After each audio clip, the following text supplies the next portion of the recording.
आज की वीडियो बहुत ही खास रहने वाली है, इसलिए वीडियो को शुरू से लेकर अंत तक अवश्य देखें। देखिए प्रीवियस ईयर जो कि यहाँ देखेंगे, प्रीवियस ईयर जितने भी परीक्षा में पूछे हुए ये प्रश्न हैं, इसलिए बार बार नहीं बोलूँगी। सभी जानते हैं कि प्रश्न रिपीट होते हैं। तो नमस्कार दोस्तों, स्वागत है आपका सक्सेस इन हिंदी अकेडमी। देखिए पहली बार चैनल पर आए तो चैनल को सब्सक्राइब कर दें, शेयर कर दें, बेल आइकन को अवश्य दबा दें। अगर आपको ये पीडीएफ चाहिए तो इसको आप 90 68 68 49 54 पर मैसेज करके इसे प्राप्त कर सकते हैं। तो देखिए पहला प्रश्न आपकी स्क्रीन पर है। निम्नलिखित में से कृति कालक्रम की दृष्टि से कौन सा सही है? पहले मैं बता देती हूँ कि ये कब कब पूछे गए हैं। ये 2004 से 2023 तक पूछे गए हैं, ठीक है। तो देखिए इसमें आपका उत्तर रहेगा ऑप्शन नंबर सी, गीतिका, कुकुरमुता, बेला, अर्चना। तो गीतिका ये सारी रचनाएं पहले बता दूं निराला की हैं, ठीक है, निराला की हैं। और गीतिका का समय है आपका 1936, कुकुरमुता का है 1942 और बेला का है 1946 और अर्चना का है 1950। तो याद रखेंगे, गीतिका 1936, कुकुरमुता 1942, बेला 1940 और अर्चना 1950। देखिए अगर वीडियो समझ में नहीं आए तो वीडियो को 2-3 बार सुन लेना, अच्छी तरह से याद हो जाएगा। कुछ समझ में नहीं आए तो कमेंट करके अवश्य पूछ लेना।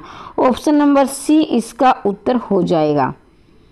राम कथा पर आधारित काव्य कौन सा है? आत्मजी है, अग्निलिख है, भूमिजा है, ऋषिमृति है।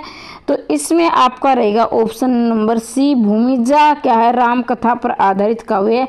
नेट 2004 में पूछा गया था ये प्रश्न। तो ये बहुत ही, अगर ये वीडियो मैं 20 लगभग कोशिश करूँगी, 15 से ज़्यादा वीडियो डालूंगी और ये 15 तो मान के चलिए 15 वीडियो डालूंगी, एक प्रश्न पत्र आपका तैयार हो जाएगा। मैं गारंटी लेती हूँ कि शायद ही कोई प्रश्न इससे बाहर होगा। इसलिए बोल रही हूँ कि बार बार परीक्षाओं में पूछे हुए प्रश्न कम से कम 60% प्रश्न रिपीट होते हैं। आगे बढ़ते हैं। ऑप्शन नंबर सी आपकी मतलब ऑप्शन नंबर 3 आपकी स्क्रीन पर है। आत्मजी, गिरजा कुमार माथुर, धरती, कुंवर नारायण, आंगन के पाठ द्वार, अज्ञे, धूप के दान, त्रिलोचन और ये 5वां है आपका रघुवीर सहाय। तो इसका आपका रहेगा, आत्मजी का रहेगा आपका कुंवर नारायण, आत्मजी का रहेगा कुंवर नारायण, धरती का रहेगा आपका त्रिलोचन, आंगन के पार द्वार आपका अज्ञे रहेगा, धूप के दान गिरजा कुमार माथुर। अब थोड़ी सी मैं ट्रिक दिलाती हूँ, क्या दिलाती हूँ आपको? आत्मजी, भाई आत्मजी मतलब होता है अपने आप पर विजय प्राप्त करना। जो आजकल के जो कुंवर होते हैं भाई, उनके साथ बहुत सी समस्याएं होती हैं। जैसे कि जब युवावस्था में आता है कोई भी, चाहे लड़का है लड़की है, तो उसे क्या है, जैसे कि उसकी भावनात्मक रूप से दोस्तों की समस्या हो जाती है सबसे बड़ी। तो फिर दूसरे उनकी रोजगार की समस्या होती है कि हम किस दिशा में अपना करियर बनाएं, और पारिवारिक समस्या बहुत सारी। तो सबसे पहले अपने आप को, यानी आत्मजी जीतना, अपने आप को जीतना पड़ता है। किसी कुंवरों को आत्मजी अपने आप को जीतना पड़ता है कुंवर को। फिर धरती, अब धरती किसने बनाई थी? त्रिलोचन, आप सभी जानते हैं शिव त्रिलोचन। तो धरती किसकी है? त्रिलोचन की दया है धरती पर। आंगन के पार द्वार, अब आंगन के पार द्वार हमें सुबह से शाम तक कितनी बार आंगन के पार द्वार होते हैं, कभी आते हैं कभी जाते हैं। तो अज्ञे, यानी हम नहीं जानते कितनी बार। वैसे ऐसे अज्ञे, ऐसे आंगन के पार द्वार भी याद कर सकते हैं, या फिर ऐसे भी याद रख सकते हैं कि जब हम आंगन के आर पार द्वार होते हैं तो हम नहीं जानते कितनी बार आए हैं। तो अज्ञे, ये हम नहीं जानते। अज्ञे का मतलब नहीं जानना। धूप के दान, अब बहुत ज़्यादा धूप पड़ेगी तो धान क्या है, गिर जाएंगे। भाई धान को तो पानी की आवश्यकता ज़्यादा होती है ना, तो धूप में धान क्या है, गिर जाएंगे। तो गिरजा कुमार माथुर। और मैंने पूरी कोशिश कर रही हूँ कि आप ये वीडियो देखने के बाद ये सारे प्रश्न आपके जहन में, आपके दिमाग में उतर जाए। बिल्कुल दोबारा आपको किताब उठाने की आवश्यकता नहीं हो। तो देखें आगे बढ़ते हैं। ये प्रश्न थोड़ा कट गए हैं भाई, आगे तो कोई बात नहीं, फिर अगली बार मैं करवा दूंगी ये थोड़ा, ठीक है। तो यहाँ देखेंगे आपका प्रश्न नंबर 7 आपकी स्क्रीन पर है। सने निर्जर बह गया ओ प्रशांत ओ करना, ये देखने ओ वरुणा की शांत कछार सखी मुझसर कहकर जाते निराला दिस। तो ये भी क्या है, सुमलित करने हैं आपको, ठीक है, सुमलित करने हैं। तो 7 का आपका होगा सने निर्जर बह रहा, सने निर्जर बह रहा। तो इसमें आपका रहेगा ऑप्शन नंबर सी निराला, यानी 3 आ जाएंगे। सने निर्जर बहरा निराला। अब सने निर्जर बहरा किसका, निराला। ओ वरुणा की शांत कछार, ओ वरुणा की शांत कछार रहेंगे आपके प्रसाद। सखी वो मुझसे कहकर जाते रहे आपके मैथिली शरणगुप्त। और ये यशोधरा से लिया गया, इसकी रचना यशोधरा है, जिसमें गौतम बुद्ध की पत्नी का नाम क्या है, यशोधरा। सखी वो मुझसे कहकर जाते मैथिली शरणगुप्त। दिवस का अवसान समीप था, इसके आपका ऑप्शन नंबर डी हो जाएगा हरिओद।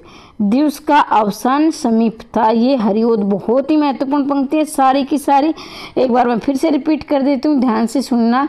सने निर्जर बह गया, सने निर्जर बह गया, तो इसकी निराला। देखो सने अब क्या है, निर्जर होता है, जैसे झरना बहता, निर्जर मतलब झरना बहता, तो निराले ढंग से बहता रहता है, कल कल की आवाज़ आती है, मस्ती में बहता रहता है, निराले ढंग से बहता है। ओ वरुणा की शांत कछार। अब जब जाते हैं शांत कछार, तो जयशंकर प्रसाद के इन्हें हम दर्शन करने जाते हैं शंकर भगवान के पहाड़ों में, तो बड़ा शांत शांत सा माहौल होता है। जरूरी नहीं जो मैं बता रही वो ही उसी तरीके से आप याद करें, जैसे भी आपकी इच्छा है, जैसे आपका याद करने का तरीका है। बस ये है कि आपको कंटेंट मिल गया, मतलब अच्छे वाले आपको प्रश्न मिल गए, ये प्रश्न आते हैं। सखी वो मुझसे कहकर जाते, मैथिली शरणगुप्त यशोधरा जो है इसमें काव्य से है। दिवस का अवसान समीप था हरिओद, ठीक है। तो इस प्रकार से डी आपका उत्तर हो जाएगा, मिलाकर देख लेना। आगे बढ़ते हैं, ऑप्शन नंबर 8 यानी प्रश्न नंबर 8 आपकी स्क्रीन पर है। 8 का आपका उत्तर होगा प्रश्न नंबर सी। देखिए मेरे बताने से पहले आप कॉपी पेन लेकर बैठा करो, ये हमारे प्रतिदिन मॉडल टेस्ट पेपर चलेंगे, और मेरे बताने से पहले निशान लगा लिया करो, और फिर आपके रिजल्ट आने से पहले आपका रिजल्ट आ जाएगा। आपको ये अनुमान लगा रहा है कि आपके कितने में से कितने आ रहे हैं, ठीक, आपकी तैयारी हो चुकी है नहीं हो रही, ठीक है। तो देखें इसमें ग्रंथि ऑप्शन नंबर सी रहेगा। कैसे आइए मैं आपको बता देती हूँ। आपका ग्रंथि का जो समय है ये 1920 है, ग्रंथि का है 1920, और ये पंथ की रचना है। आंसू है 1925, ठीक है, और नए पत्ते हैं आपके 1946, नए पत्ते 46, और ठंडा लोहा है आपका 1952। अब देखिए अलग अलग कवियों की रचनाएं हैं, ध्यान से सुनेंगे। ग्रंथि है पंथ की 1920, आंसू है जयशंकर प्रसाद की 1925, नए पत्ते हैं निराला 1946, और ठंडा लोहा 1922 धर्मवीर भारती। अब देखो, अब ग्रंथि का मतलब होता है गांठ, तो क्या है, पत्तों की, पंत यानी सुमित्रा पत्तों की गांठ बंधी है, और कितने पत्तों की, 20 पत्तों की, ठीक है। आंसू, जब हम कहीं दुख में होते हैं, हमें आंसू आते हैं, तो सबसे पहले हम भगवान यानी शंकर के सामने आंसू बहाते हैं, ठीक है, भगवान हमें ये हो गया, ये हो गया, हमारा दुख दूर करो। नए पत्ते, अब नए पत्ते आते तो कितने प्यारे लगते, बहुत, उनका कलर भी कुछ अलग ही होता है, निराले ढंग के होते, नए पत्ते निराले। नए पत्ते कैसे होते, निराले, तो यानी निराला की। ठंडा लोहा, अब क्या है, लोहा, चाहे कितना भी इंसान लोहे के समान हो, कितना भी कठोर हो, लेकिन धर्म की आड़ में यानी धर्म के नाम पर वो भी क्या है, ठंडा पड़ जाता है, यानी लोहा भी ठंडा हो जाता है धर्म का नाम सुनते ही। 1952। अब इसको मिलान करना है। 9वां प्रश्न आपकी स्क्रीन पर है। 9वां का देखेंगे ऑप्शन नंबर आपका, पहले मैं इसको ठीक कर लेती हूँ, आप इसे जचा लेंगे अपनी तरफ से। पेट पीठ दोनों मिलकर एक, यानी पेट पीठ दोनों मिलकर एक, ही किसकी है बताइए भाई। सांप तुम सभ्य नहीं हुए, एक आदमी रोड मिलता हूँ, तो पेट पीठी दोनों एक, ये भिक्षुक से ली गई है, चल रहा लकुटिया टेकी, तो ये निराला की है। सांप तुम सभ्य नहीं हुए, सांप तुम सभ्य नहीं हुए, वो क्या है, इसमें आपका रहेगा ऑप्शन नंबर 5 है इसका। अग्गे सांप तुम सभ्य नहीं, अग्गे पेट पीठ दोनों एक ही, ये किसकी है, निराला की। एक आदमी रोटी बेलता है, एक आदमी रोटी बेलता है, तो ये आपकी रहेगी इसकी ऑप्शन नंबर इसका रहेगा आपका 2, धूमिल। एक आदमी रोटी बेलता है, धूमिल की है। और श्वानों को मिलता वो दूध भात, सूखे बाल भूखे बालक अकुलाते हैं, दिनकर की है। एक बार फिर से देख लें, पेट पीठ दोनों मिलकर एक, तो ये है निराला की भिक्षुक कविता से लिया गया है। ठीक है। सांप तुम सभ्य नहीं हुए, ये है आपकी अग्गी की। ठीक है। एक आदमी रोटी बेलता है, ये धूमिल की है। श्वानों को मिलता बाकी भूखे बालक अकुलाते हैं, तो ये दिनकर की है। तो इस प्रकार से आपका ऑप्शन नंबर सी सही हो जाएगा, मिलाकर देख लेना। ठीक है, आगे बढ़ते हैं। तो ये है आपका 10वां प्रश्न आपकी स्क्रीन पर है। परिवर्तन यमुना के प्रति, पैसोला की प्रति, सोन मछली, और इधर ये वाले ऑप्शन हैं। ठीक है, तो इसका आपका रहेगा परिवर्तन है, ऑप्शन नंबर इसका आपका रहेगा पैसे परिवर्तन, पैसे पंत। आप इसे याद कर ले। देखो, सुमित्रा नंदन पंत, यानी आजकल के जो नंदन है, आज नंदन मतलब होता है पुत्र, तो वो क्या परिवर्तन चाहते हैं। सुमित्रा का नंदन क्या चाहता है, परिवर्तन चाहता है। भाई देखो, अभी मेरे जो हमारे चुनाव हुए तो उसमें क्या है, उसमें सभी चाह रहे थे कि बेरोजगारी की समस्या है, ये है वो है, तो मतलब किसी कोई सरकार बदलना चाह रहा था, कोई कह रहा था वही सरकार है। तो परिवर्तन कहने का मतलब बदलाव चाहते हैं। तो पैसे परिवर्तन, पैसे पंथ, आजकल के नंदन पंथ परिवर्तन चाहते हैं, ऐसा भी आप याद कर सकते हैं। यमुना के प्रति, इसमें आपका रहेगा ऑप्शन नंबर 3 निराला। यमुना के प्रति किसकी, निराला की। पैसोला की प्रतिध्वनि किसकी है, जयशंकर प्रसाद की है। और इसकी सोन मछली किसकी है, अग्गे की। सोन मछली किसकी है, अग्गे की। तो एक बार फिर से देख लें, परिवर्तन किसकी है, पंथ की है। यमुना के प्रति किसकी है, निराला की है। पैसोला की प्रतिध्वनि किसकी है, जयशंकर प्रसाद की है। सोन मछली किसकी है, अग्गे की है। तो इस प्रकार से आप इनका मिलान कर सकते हैं। मिलान वाले प्रश्न बहुत पूछे जाते हैं नेट में, देखो सारे पूछे गए हैं, ये देख लेना, आपको अच्छा कंटेंट मिल रहा है, सारे पूछे गए प्रश्न हैं। जयशंकर प्रसाद करते प्रलय की छाया की विषय वस्तु के केंद्र में है। माणा का प्रभाव, पद्मिनी का अग्निदाह, जल प्रलय, रानी कमलावती का पश्चाताप। तो इसमें आपका रहेगा ऑप्शन नंबर डी, यानी जयशंकर प्रसाद कृत प्रलय की छाया की विषय वस्तु का केंद्र बिंदु क्या है। जो प्रलय की छाया है, इसमें इसका उद्देश्य क्या है, इसकी विषय वस्तु क्या है, इसमें क्या दर्शाया गया है। तो रानी कमलावती का क्या है, इसमें पश्चाताप दिखाया गया प्रलय की छाया में। बहुत ही महत्वपूर्ण प्रश्न है, बार बार पूछा गया है, याद कर लेंगे अच्छी प्रकार से। देखिए, बार बार नहीं बोलूँगी, सारे प्रश्न महत्वपूर्ण है, सारे पूछे हुए प्रश्न है, तो इसे आप याद कर लेंगे। इधर देखने मिलान करना है, इसमें ऑप्शन है या नहीं है, इसमें देखेंगे आप।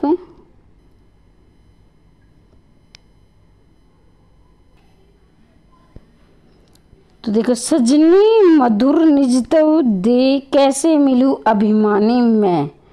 तो ये पंक्तियाँ रहेंगी आपकी महादेवी वर्मा की। सजनी मधुर निजतव दे, कैसे मिलूं अभिमानी मैं, महादेवी वर्मा की।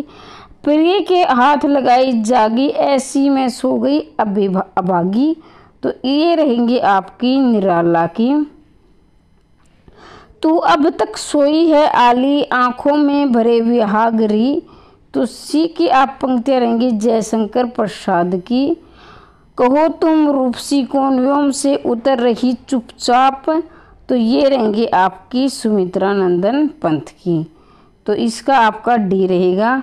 तो एक बार फिर से सुन लीजिए, जो महादेवी वर्मा थी, ये जयशंकर प्रसाद की रहस्यवादी कवित्री थी। यानी रहस्यवाद से प्रभावित थी छायावादियों की महादेवी वर्मा एकमात्र कवियत्री थी। ठीक है, बाकी तो सारे छायावाद के ही हैं, लेकिन अगर ये पूछा जाए कि रहस्यवाद से प्रभावित कौन सी थी तो महादेवी वर्मा। आदिकाल में जो भक्ति काल में जो रहस्यवाद से प्रभावित थे तो ये कबीर थे। छायावाद में पूछा जाए, छायावाद पढ़ते हैं आधुनिक युग में, तो महादेवी वर्मा थी। आगे बढ़ते हैं तो देखेंगे सजनी मजदूर निज दर दे कैसे मिलूं अभिमानी मैं, तो ये है महादेवी वर्मा की। प्रिय के हाथ लगाई जागी ऐसी मैं सो गई अभागी, तो ये है निराला की। तो अब तक सोई है आली आंखों में भरे व्यागरी, सीखा रहेगा जयशंकर प्रसाद। और तुम कहो तुम रूप शिवों से उतर रही चुपचाप सुमित्रा नंदन पंत की। बहुत ही महत्वपूर्ण पंक्तियां बार बार परीक्षा में पूछी जाती हैं, याद कर लेना अच्छी प्रकार से। ठीक है,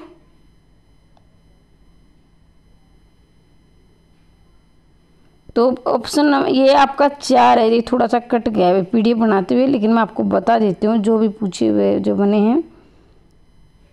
ये चौथा प्रश्न है आपका, हम राज्य लिए मरते हैं बिहारी बतरस लालच लाल की, भक्ति ज्ञान नहीं कुछ वेदा, तो इसमें आपको मिलाना है। तो हम राज्य के लिए मरते हैं, इसका आपका रहेगा बतरस लालच लाल की, इसका आपका रहेगा कौन सा आएगा भाई, बताओ आप बताइए।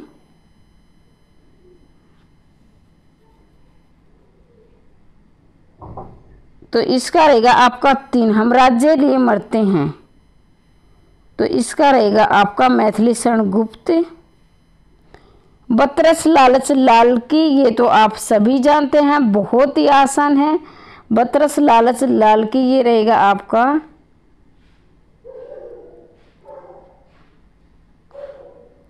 एक मिनट भाई, इसका आपका आएगा हम राज्य लिए मरते तुलसीदास। और बतरस लालच लाल की बिहारी की है। भक्ति न्याय ज्ञान नहीं कुछ वेदा, ये है आपकी भक्ति न्याय कुछ वेदा, तो ये है आपकी ऑप्शन हम राज्य लिए मरते हैं मैथिली शरण गुप्त। माफ कीजिए भाई, हम राज्य लिए मरते हैं मैथिली शरण गुप्त। बतरस लालच लाल की रहेंगे बिहारी, और भक्ति ज्ञान नहीं कुछ वेदा ये तुलसीदास की है। ठीक है, भक्ति ज्ञान नहीं कुछ वेद, देखो भक्ति से ही यहाँ पर मतलब पता चल रहा है कि भक्ति में ज़्यादातर कौन परिपूर्ण थे, तुलसीदास, जिन्होंने रामचरितमानस लिखी है। और रामचरितमानस को 2 साल 7 महीने 26 दिन लगे हैं लिखने में। ये आप याद रखेंगे कि रामचरितमानस को लिखने में कितना समय लगा है, 2 वर्ष 7 माह 26 दिन। और बिहारी ने लिखा, बिहारी सच्ची एक मात्र इनकी रचना है, जिसमें 713 दोहे हैं, कहीं कहीं 719 भी दिए गए हैं। तो 719 में आप देखेंगे इसमें 6 सोरठा हैं। तो अगर आप ऑप्शन दोनों एक साथ, ऑप्शन कभी नहीं आएंगे, नहीं आते हैं, तो अगर दोनों याद कर लेना, ये आए तो ये लगा देना, ये आए तो ये लगा दे। एक्स्ट्रा फैक्ट में आपको बता देती हूँ। हम राज्य के लिए मरते हैं, ये है मैथिली शरण गुप्त की। फिर ये देखना है पंचवटी, मिलान करना है प्रिय प्रवास, एक कंठ विश्वास, शिवा बावनी, ये आपको मिलाना है। तो 5 का रहेगा आपका पंचवटी है भाई, ऑप्शन नंबर सी आपका। पंचवटी क्या है, खंड काव्य है। और प्रिय प्रवास आपका क्या है, महाकाव्य, जो कि खड़ी बोली का प्रथम महाकाव्य है।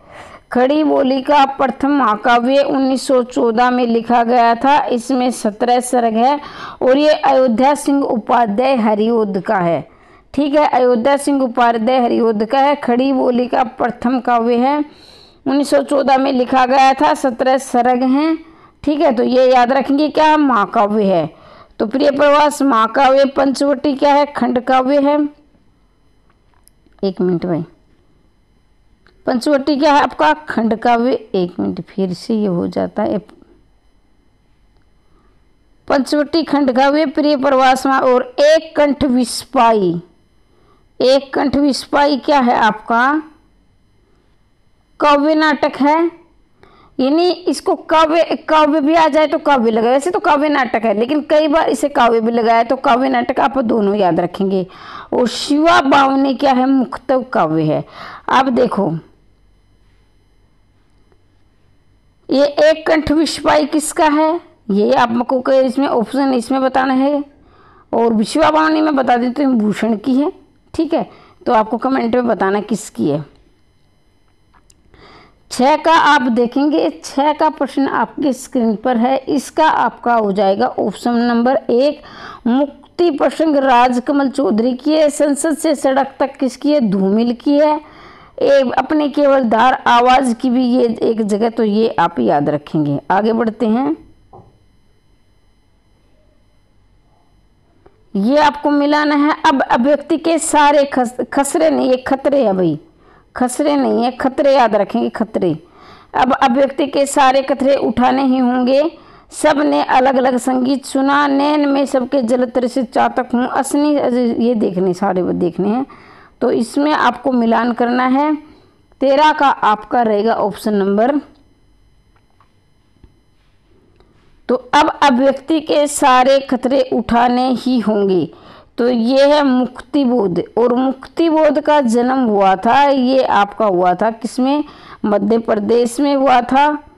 और इसके बाद है आपका सब ने अलग अलग संगीत सुना, ये है अज्ञे की। देखो भाई अज्ञे, अलग अलग अज्ञे मतलब कि बहुत सारे संगीतों में कितने याद रहते हैं, हमें अनजान रहते हैं। तो अभिव्यक्ति के सारे खतरे उठाने में मुक्तिबोध की है। इसके नैन में जिसके जलद में तरसित चातक हूँ, तो ये है आपका ऑप्शन नंबर 2 महादेवी वर्मा। और इसके बाद है आपका डी है असनी की, इसमें आपका रहेगा ऑप्शन नंबर ये निराला। असनी 7 से की ये है, उसमें राम की शक्ति पूजा से लिया गया है। तो ये सारे आप एक और मिला लेंगे। अभिव्यक्ति के सारे खतरे उठाने होंगे, अभिव्यक्ति के मुक्तिबोध, सब ने अलग अलग संगीत सुना, अज्ञे, नैन में जलतर से चातक हूँ ये, और असनी में निराला, ठीक है। ये सारे आप याद रखेंगे।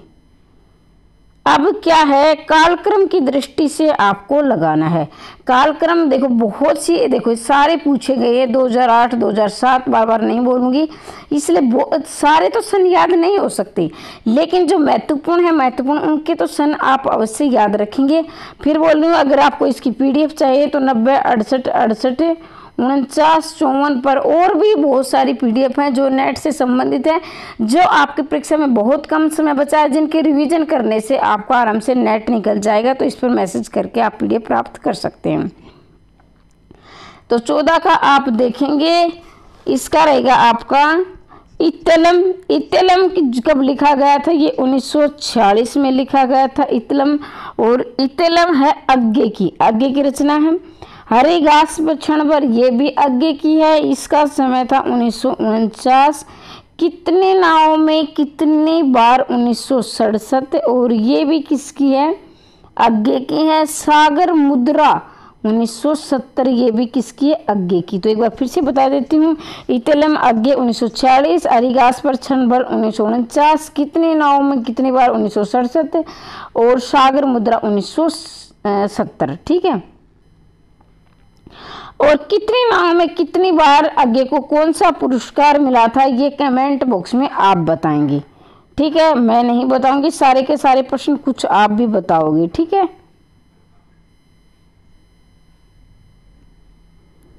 पंद्रह का देखेंगे आप, सतरंगिणी। 15 का प्रश्न आपकी स्क्रीन पर है। 15 का रहेगा सतरंगिणी। सतरंगिणी रहेगा निराश, सतरंगे पंखों वाली रहेगी आपका नागार्जुन। नहीं एक मिनट, सतरंगिणी भई है बच्चन की, सतरंगिणी बच्चन की, सतरंगिणी पंखों वाली नागार्जुन की।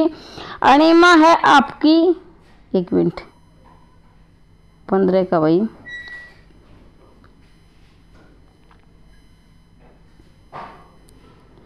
सतरंगिणी है आपकी बच्चन की है, सतरंगी पंखों वाली है नागार्जुन की है। अणिमा है आपकी, अणिमा है आपकी निराला की, बच्चन नागार्जुन, अणिमा आपकी निराला की। और ऋतंबरा किसकी है, बालकृष्ण शर्मा नयन की। तो इसमें आपका रहेगा 15 का हो जाएगा आपका बी, 15 का हो जाएगा आपका बी, ठीक है। तो ऋतंबरा है केदारनाथ, मिश्र प्रभात, केदारनाथ मिश्र प्रभात। सतरंगिणी आपका वचन है, सतरंगी पंखों वाली नागार्जुन। देखो सतरंगे पंखों वाली को नाग खा गया, इसकी ट्रिक लगा लेना क्योंकि तो दोनों सेम सेम है, आपको भूल जाओगे। तो सतरंगिणी बच्चन सतरंगे पंखों वाली को क्या नाग खा गया। अणिमा किसकी है, निराला की है। और देखो एक है अणिमा और एक है अतिमा, तो इसका आप अंतर जान लीजिए। दोनों आपको बहुत कंफ्यूज। अणिमा किसकी है, निराला की है, निराला। और अतिमा किसकी है, पंथ की। अब इसको याद कैसे करोगे, देखो अतिमा में बीच में तय आ रहा है, अतिमा के बीच में क्या है, तय। तो इस पंथ में भी क्या आता है, तय। अतिमा के बीच में तय आ रहा है, इसमें भी तय रहा पंथ। और अणिमा किसकी है, निराला की है। अणिमा किसकी है, निराला की है। सतरंगिणी बच्चन की, सतरंगे पंख वाली नागार्जुन। और ऋतंबरा केदारनाथ मिश्र प्रभात की है। तो इसका ऑप्शन नंबर डी इसका सही उत्तर हो जाएगा। इनमें से कौन सा महाकाव्य नहीं है पूछा गया है, तो मतलब अंडरलाइन लगा लेना, नहीं है, क्योंकि आप गलती बहुत करते हो, है और नहीं में। तो देखिए 16 का आपका उत्तर रहेगा ऑप्शन नंबर डी। कुरुक्षेत्र क्या है, महाकाव्य नहीं है, बाकी के क्या है, महाकाव्य। लोकायतन किसका है, पंथ का है। और ये प्रश्न काफी बार पूछा जाता है, कौन सा ऐसा काव्य है, ऐसा महाकाव्य जिसमें क्या है, महात्मा गांधी के जीवन पर आधारित है। तो लोकायतन क्या है, महात्मा गांधी के जीवन पर आधारित है। आगे बढ़ते हैं, इसमें जनगण मन अधिनायक जय हे, प्रजा विचित्र तुम्हारी, भूख भूख चिल्लाने वाली अशुभ मंगलकारी। पंक्तियां किसकी हैं, केदारनाथ अग्रवाल की है, नागार्जुन की है, केदारनाथ सिंह की है, धूमिल की है। तो 17 का आपका रहेगा ऑप्शन नंबर बी, किसकी है, नागार्जुन की है। झांकियां निकलती है ढोंग विश्वास की, बदबू आती है मरी हुई बात की, इस हवा में अब नहीं डोलूंगा, नहीं मैं खिड़की नहीं खोलूंगा। झांकियां निकलती है ढोंग अविश्वास की, बदबू आती है मरी हुई बात की, इस हवा में अब नहीं डोलूंगा, नहीं मैं खिड़की नहीं खोलूंगा। तो इसकी ऑप्शन नंबर 18 का आपका रहेगा डी, सर्वेश्वर दयाल सक्सेना। और ये साइड में आप देख रहे हैं प्रश्न पूछे गए हैं। तो 19 का प्रश्न आपकी स्क्रीन पर है, भगतदूत, मंजीर, चांद का मुंह टेढ़ा, साखी। तो इसका आपका रहेगा 19 का रहेगा आपका भगतदूत, ऑप्शन नंबर ए। भगतदूत कब 1933 की है, ये क्या है, अज्ञे की रचना है। मंजीरा आप याद रखेंगे। फिर है चांद का मुंह टेढ़ा, गजानन माधव मुक्तिबोध, और ये 1964 में लिखी गई थी, गजानन माधव मुक्तिबोध। और है फिर साखी, साखी किसकी है, विजय देवनारायण शाही की है। साखी विजय देवनारायण शाही, चांद का मुंह टेढ़ा, गजानन माधव मुक्तिबोध 1964। मंजीर भगतदूत अज्ञे की 1933 में। और चांद का मुंह टेढ़ा में मुक्तिबोध को कौन सा पुरस्कार मिला, ये आपको दिखना है कमेंट में, ठीक है। उसके बाद है 20वां युद्धवादी, कविता, नई कविता, नकीनवादी। ये आपको सीरियल वाइज लगाने हैं, काल क्रमांक के अनुसार लगाने, पहले कौन सा बाद में कौन सा है, ठीक है। तो 20 का आपका उत्तर रहेगा ऑप्शन नंबर सी, नकीनवाद, नई कविता, कविता, युद्धवादी। तो ये आपके रहेंगे। तो आज हमने वैसे देखा जाए तो हमने 20 प्रश्न पढ़े हैं, लेकिन हमने इनके ऑप्शन के हिसाब से बहुत सारे इनके भी तो कालक्रम लगाने हैं, इनके सन भी है, इनकी किसकी रचनाएं हैं। तो लगभग हमने 60-70 प्रश्न आज हमने क्लियर किए हैं वैसे देखा जाए तो। अगर आपको ये PDF चाहिए तो इसको 90 68 68 49 54 पर मैसेज करके प्राप्त कर सकते हैं। इसके साथ ही और भी बहुत असली नोट्स आज चैनल पर आए हैं। तो यहाँ हिंदी साहित्य की बहुत ही अच्छी क्रमबद्ध रूप से तैयारी करवाई जा रही है। अगर आपको इनके नोट्स चाहिए तो 90 68 68 49 54 पर मैसेज करके इसे प्राप्त कर सकते हैं। इसकी PDF संपूर्ण हिंदी साहित्य के नोट्स सिर्फ आपको 199 रुपये में मिल जाएंगे। बाद में इसकी फीस बढ़ा दी जाएगी, तो अभी से प्राप्त कर लें और अपनी तैयारी को नियमबद्ध रूप से शुरू कर दें, ठीक है। तो ये रही बात, आप मैसेज अवश्य करें। और जिसने एक मॉडल टेस्ट पेपर मैंने पहले डाल दिया है, जिसने नहीं देखा है वो अवश्य देखें। आज हमारा है दूसरा मॉडल टेस्ट पेपर और मैं तकरीबन इसमें आपके 15+ मॉडल टेस्ट पेपर करवाऊंगी। मुझे नहीं लगता कि इससे बाहर कोई प्रश्न जाएगा, यानी एक प्रश्न पत्र आपका आराम से तैयार हो जाएगा। तो इधर उधर भटकने की बजाय नियमित रूप से तैयारी करें, क्रमबद्ध रूप से जो प्रश्न आते हैं सिलेक्टेड वही तैयार करें, क्योंकि आपकी परीक्षा काफ़ी नज़दीक आ चुकी है। तो चलो शुरुआत करते हैं बगैर समय गवाए। निम्नलिखित रचनाओं को उनके कवियों के साथ सम्मिलित करना। भाई कौन सी रचना किसके ये सम्मिलित करना है, ठीक है। तो यहाँ देखेंगे बात बोलेगी रहेगी आपकी शमशेर बहादुर सिंह की। भाई बहादुरों की वो क्या बोलती है, बात बोलती है, क्योंकि बोलते हैं ना कि जबान के बड़े पक्के हैं, बात के बड़े पक्के हैं। तो याद रखेंगे जो बहादुर होते हैं वो उनकी तो बातें ही बोलती है। फिर है सामग्री, तो ये सम्राज्ञी है, ऐसे देखा जाए तो ये आगे की है, किसकी है, आगे की। यमुना के प्रति है केदारनाथ अग्रवाल की है। अकाल में सारस केदारनाथ सिंह की है। तो ध्यान रखेंगे आपके हिंदी में 2 केदारनाथ हुए हैं, एक है केदारनाथ सिंह और एक है केदारनाथ अग्रवाल। बहुत सारे बच्चे केदारनाथ अग्रवाल और केदारनाथ सिंह में कंफ्यूज रहते हैं। तो इसलिए जो भी रचना याद करें तो उसमें, क्योंकि हम कई बार देखते हैं ना कि इससे मिला लेते हैं, जो ट्रिक लगा लेते हैं, तो उस ट्रिक लगाने के साथ साथ अग्रवाल और सिंह को भी याद रखेंगे। तो वह फिर से बता देती हूँ, बात बोलेगी शमशेर बहादुर, क्योंकि बहादुरों की क्या बोलती है, बात बोलती है। सामग्री यानी सम्राज्ञी, यानी जो महान होती हैं, जैसे सम्राट और सम्राज्ञी बोलते हैं ना, वो ये आगे यमुना के प्रति केदारनाथ अग्रवाल, अकाल में सारस केदारनाथ सिंह। अब देखो यहाँ अगर आपने केदारनाथ याद कर लिया तो देखो ये लास्ट में सारस आ रहा है, तो इसमें भी क्या लास्ट में सिंह आ रहा है, तो सहसे सारस सहसे सिंह। तो यहाँ तो आप केदारनाथ अग्रवाल को हटा सकते हैं। आगे बढ़ते देखो भाई, ये जो भी प्रश्न आए हैं मैं बहुत ज़्यादा बढ़ा चढ़ाकर नहीं कहूँगी, ये बार बार पूछे हुए प्रश्न हैं।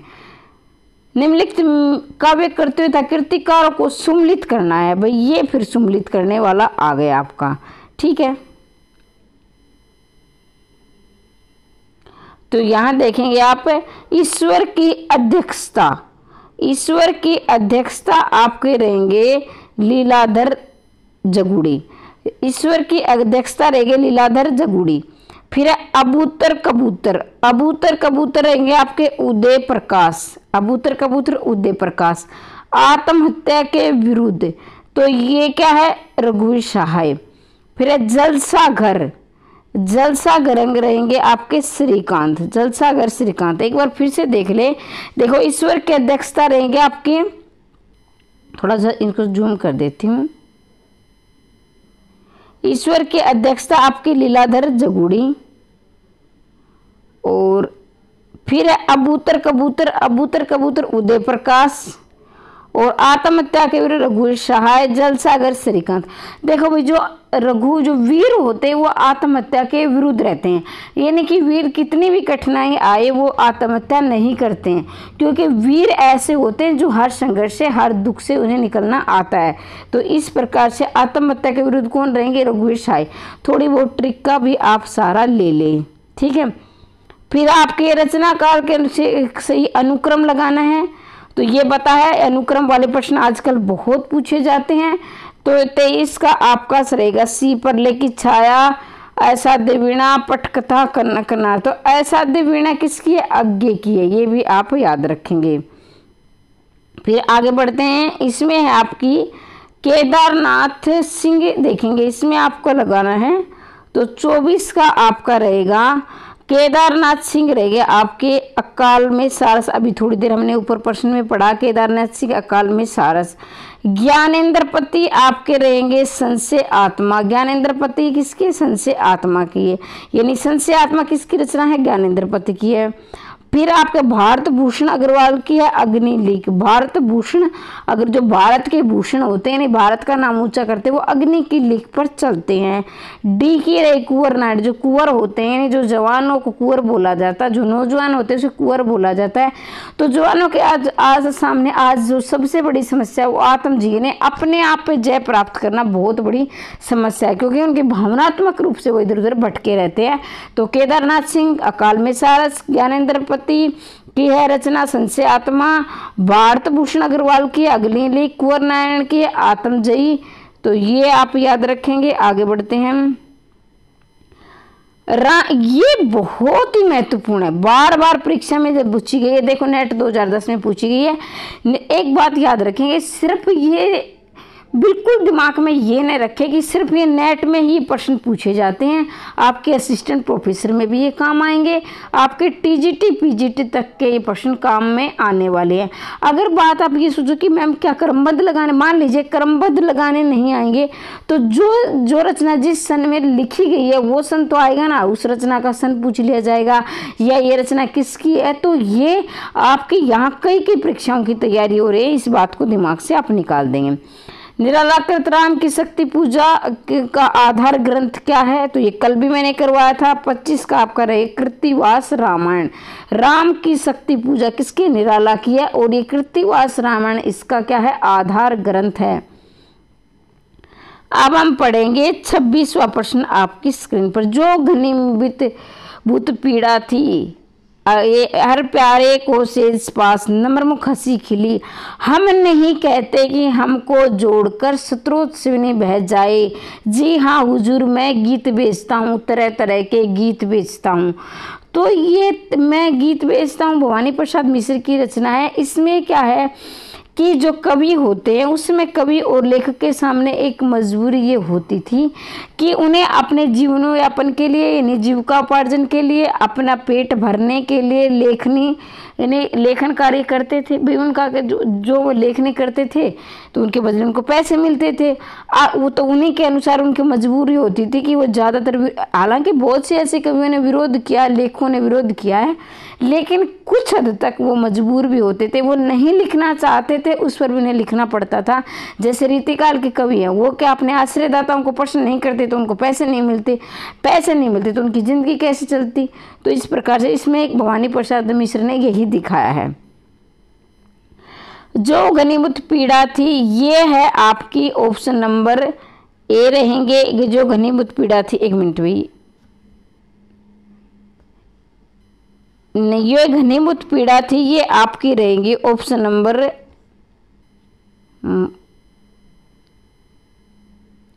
देखा जाए तो थोड़ा सा मैं भी कंफ्यूज हो गई थी कि ये कहीं महादेव वर्मा की तो नहीं है, इसलिए चेक कर लेती हूँ। तो ये महादेव वर्मा की नहीं है, ये है आपकी घनीभूत पीड़ा थी, ये रहेगी आपकी इसकी,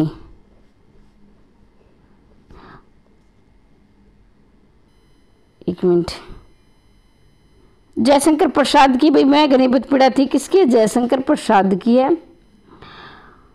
जो प्यारे को सेज पास नर्मख हंसी खिली खिली, जो प्यारे को सेज खिली खिली, तो ये है आपकी 3 है, ये निराला की। ये जयशंकर प्रसाद, जो घनीभूत पीड़ा थी ये जयशंकर प्रसाद की है, और जो है हर प्यारे से नर्मख हंसी के लिए निराला की है।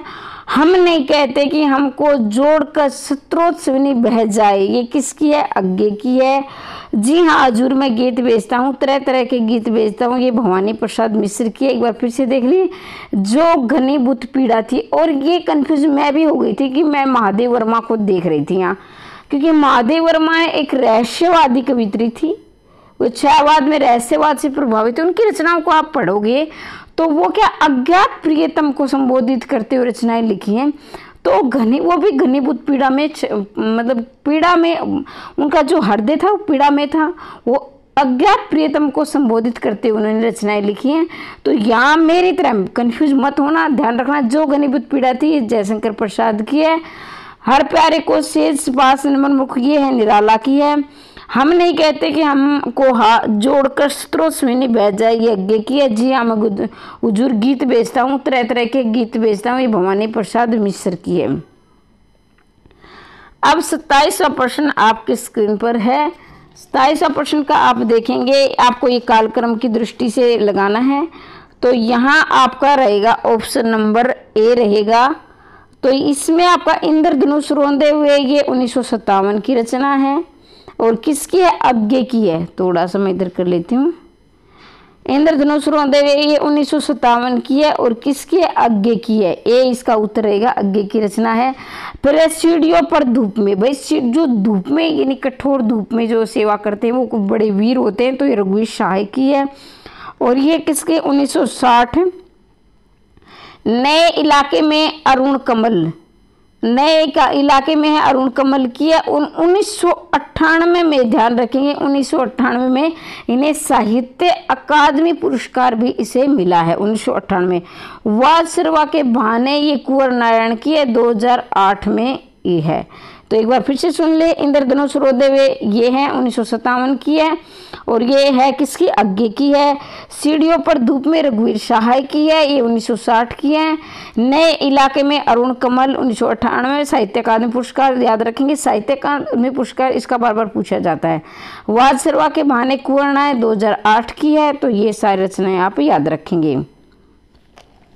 एक बार फिर से मैं आपको बता देती हूँ, अगर आपको नोट्स चाहिए, शॉर्ट नोट्स हिंदी साहित्य के, तो आप 90 68 68 49 54 पर मैसेज करके ये नोट्स प्राप्त कर सकते हैं। बाद में इनकी फीस बढ़ा दी जाएगी। अब इनकी इतनी फीस नहीं है, तो आप ले सकते हैं। और सभी परीक्षा की दृष्टि से बहुत महत्वपूर्ण नोट्स हैं। ठीक है, तो ये नोट, ये PDF चाहिए तो ये PDF भी आपको मैसेज करके आप प्राप्त कर सकते हैं। ठीक है, तो ये देखेंगे। और जल्दी ही हम TGT PGT की भी क्रमबद्ध तैयारी करेंगे। तो चाहते हैं कि क्रमबद्ध तैयारी करना, तो चैनल को सब्सक्राइब कर लें। अगर आपने अभी तक चैनल को सब्सक्राइब नहीं किया है तो जो बसे जात दूरी प्रिय प्राण भूरी, त्यों तो दसे जात मन मुकर हमारे में। तो ये भ्रमर गीत प्रसंग से संबंधित उपयुक्त पंक्तियों के कवि हैं। तो इसमें आप देखेंगे 28 का आपका रहेगा डी, जगन्नाथ दास रत्नाकर। देखो भ्रमर गीत पर क्या है? सूरदास ने भी लिखा है, सूरदास ने। और भ्रमर गीत पर किसने लिखा है? जगन्नाथ दास रत्नाकर ने भी लिखा है। तो ये पंक्तियां किसकी है? जगन्नाथ दास रत्नाकर की है। क्योंकि यहाँ सूरदास भी ऑप्शन में दिया है और जगन्नाथ भी दिया है। अब बहुत सारे बच्चे क्या करते हैं, भ्रमर गीत देखा सूरदास लगा देते हैं, तो आप कंफ्यूज नहीं होंगे। जो बसे जात दूरी दूरी प्रिय प्राण भूरी, त्यों तो दसे जात मन मुकरे हमारे में। तो ये जगन्नाथ दास की रचना एक होता है। एक आता है भंवर गीत। भंवर गीत है नंददास की। भंवर गीत किसकी है? नंददास की। और भ्रमर गीत है जगन्नाथ दास रत्नाकर की भी है, सूरदास की भी है। ये जो पंक्तियां है जगन्नाथ दास रत्नाकर की हैं। आगे बढ़ते हैं। दिक दाए तुम हो अनाउत, दो दिया श्रेष्ठ कुल धर्मदूत, राम के नहीं राम के सूत कहलाए। तो ये आप सभी जानते हैं, बहुत ही आसान है और बहुत ही महत्वपूर्ण है। तुलसीदास की क्या है? ये रचना है। लेकिन तुलसीदास की क्या है? ये दिक दाए तुम अनाहुत, राम के नहीं। ये पंक्ति किस काव्य रचना से? किस काव्य? देखो ये काव्य रचना है। ये ध्यान देंगे, ये तुलसीदास लेखक नहीं है यहाँ, ये तुलसीदास क्या है? रचना है ये। और तुलसीदास किसकी थी? निराला की थी रचना। कहीं आप सोचो कि तुलसीदास जो पहली बार, मैं तो देंगे सभी तो नहीं, लेकिन जो अभ्यर्थी पहली बार तैयारी कर रहा है ना, वो कंफ्यूज हो सकता है कि ये तुलसीदास क्या लेखक का नाम है कि रचना का नाम है। तो ये रचना का नाम है तुलसीदास, ना कि लेखक का नाम है। और तुलसीदास जो रचना है निराला की है।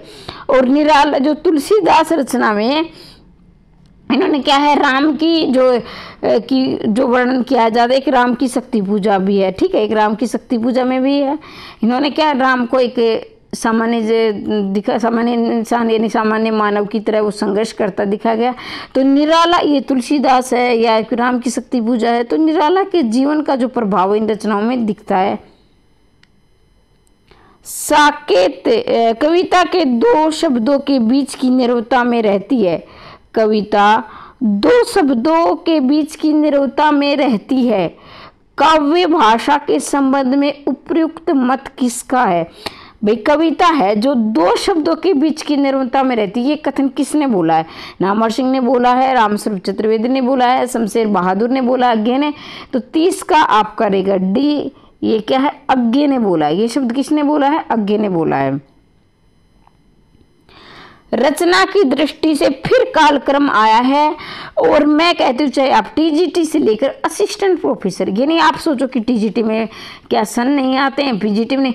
तो ये कुछ मैं मानती हूँ क्योंकि सारे सन मुझे भी याद नहीं है, बहुत सारे ऐसे सन हैं जो हम भूल जाते हैं, लेकिन जो महत्वपूर्ण रचनाओं के सन तो आप जरूर याद रखेंगे।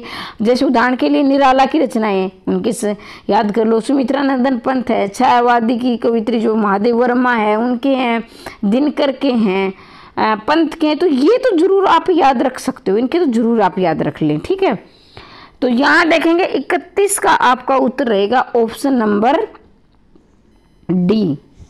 तो डी कैसे आएगा एक बार आप देख लीजिए। पल्लव है ये 1928 में लिखी गई थी और पल्लव रचना है पंत की। फिर एक कामायनी 1935 में लिखी गई थी और ये रचना किसकी है? जयशंकर प्रसाद की है।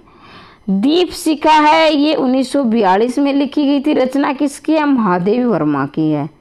ठीक है, कुकुरमुता है ये निराला की रचना है कुकुरमुता और ये भी 1942 से। ठीक है, तो ये एक बार फिर से सुन लीजिए। पल्लव 1928, डी इसका उत्तर रहेगा पंत है। पैसे पल्लव पैसे पंत। कामायनी 1935 जयशंकर प्रसाद की है। दीपशिखा महादेव वर्मा है 1942 है और कुकुरमुता निराला है 1942 है। तो इस प्रकार ऑप्शन नंबर डी इसका सही उत्तर हो जाएगा। फिर रचनाकाल की दृष्टि से सही उत्तर आपको लगाना है। तो सही उत्तर आप देखेंगे इसमें रहेगा आपका ऑप्शन नंबर 32 का रहेगा आपका बी। युकी गंगा केदारनाथ। सतरंगे पंखों वाली, तो सतरंगे एक है सतरंगिनी और एक सतरंगे पंखों वाली। तो सतरंगिनी जो रचना है सतरंगे पंखों वाली नागार्जुन की है। किसकी है? नागार्जुन की है। तो देखो सतरंगे पंखों वाली को क्या खा गया? नाग खा गया। जैसे सतरंगे पंख, भाई नाग तो खाते हैं, जैसे मिट्टी मांस तो खाते हैं ना, सतरंगे पंख वाली को क्या? नाग खा गया नागार्जुन। फूल नहीं रंग बोलते हैं ये केदारनाथ की। मिट्टी की बारात शिव मंगल सुमन की है। तो ये आपका ऑप्शन नंबर बी इसका सही हो जाएगा। दुखी जीवन की कथा रही, क्या कहूँ जो आज नहीं कही। ये बहुत ही, इसको वेरी IMP आप लगा लेंगे, बहुत ही महत्वपूर्ण है, इसको आप अवश्य याद रखेंगे। तो 33 का आपका रहेगा option number A Saroj Smriti. Saroj Smriti किसकी है? निराला की है। तो निराला ने आप सभी जानते हैं अपनी बेटी के देहांत पर, इनकी मृत्यु पर, उनकी बेटी की शादी के तुरंत बाद ही मृत्यु हो जाती है। पहले उसकी पत्नी की मृत्यु हो जाती है, फिर एकमात्र इनका जो सारा होता है सरोज होती है। तो सरोज की भी शादी के बाद मृत्यु हो जाती है। तो और ये विश्व का सबसे बड़ा शोक गीत माना गया है। विश्व का सबसे बड़ा शोक गीत सरोज समर्ति को माना गया है। तो दुखी जिनकी कथा रही, जो क्या कहूँ जो आज ही बिल्कुल टूट गए थे अपनी बेटी की मृत्यु पर, तब इन्होंने ये लंबी कविता है सरोज समर्ति। ठीक है, और ये भी क्या है? ये बाकी की रचनाएं भी किसकी है? निराला की है। राम की शक्ति पूजा है, तुलसीदास है, कुकुरमुता है। फिर 34 का आपका फिर कालक्रम की दृष्टि से लगाना है। तो ये 34 का आपका उत्तर रहेगा ऑप्शन नंबर ए। तो देख लीजिए कैसे ए आया है। साकेत लिखी गई थी 1931, साकेत लिखा गया था 1931। कामायनी है भाई 1935। कामायनी क्या है? आपका महाकाव्य है।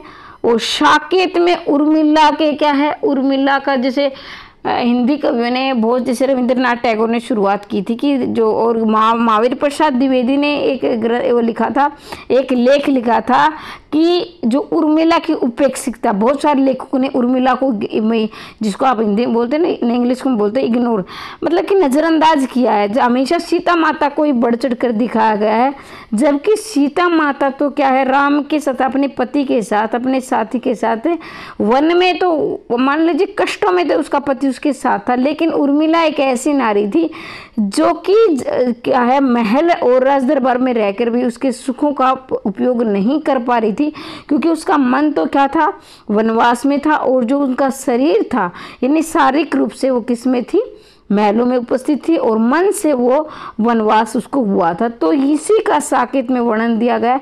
और साकेत का जो नवम सर्ग बहुत ही मार्मिक है।